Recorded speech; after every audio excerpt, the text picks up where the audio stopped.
एकता music present Ekta recording studio Satpura.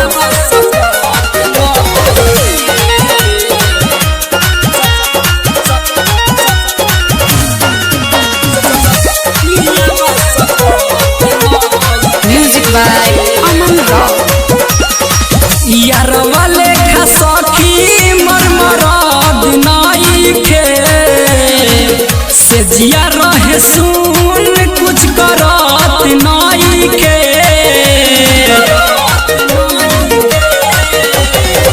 यार वाले खसखी मरमराद नाई के से जिया रहे सुन कुछ करत नाई के। आवेला याद बड़िया रवा के पिया सकत नइखे।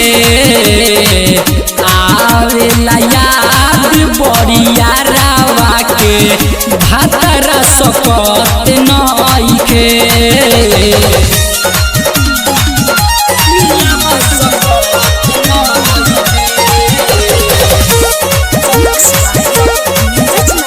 Music by Aman Rock.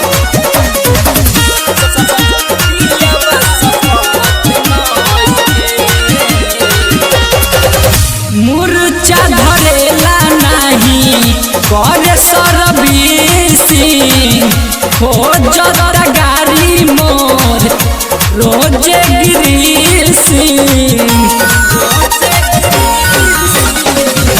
मुर्चा धरेला नहीं करे सरबीसी हो जता गाड़ी मोर रोजे गिरीसी। रतियों में पलंग मोर हिलत नइखे।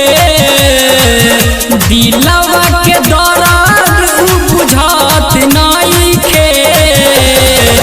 आवेला याद बड़िया रवा के भातरा सकत नइखे। आवेला याद बड़िया रवा के पियावा सकत नइखे।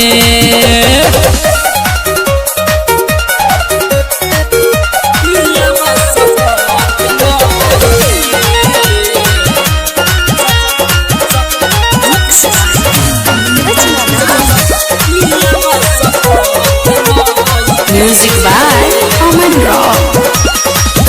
तरस जवानियन बड़ी मोर सतावे।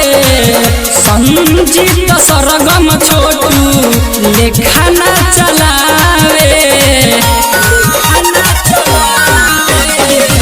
तरस जवानियन बड़ी मोर सतावे। राजन मंजित विपुल लेखाना चलावे। गाड़ी पिया खार अब चलत नइखे। आगे चाहे पीछे अब ढुलत नइखे। आवेला याद बड़िया रवा के पिया सकत नइखे। आवेला याद बड़िया रवा के पिया सकत नइखे। यार वाले खसखी मरमराद नइखे से जिया रहे सुन कुछ करत नइखे। आवेला याद बड़िया रवा के पिया सकत नइखे। आवेला याद बड़िया रवा के भातरा सकत नइखे। एकता रिकॉर्डिंग स्टूडियो सतपुरा बाजार।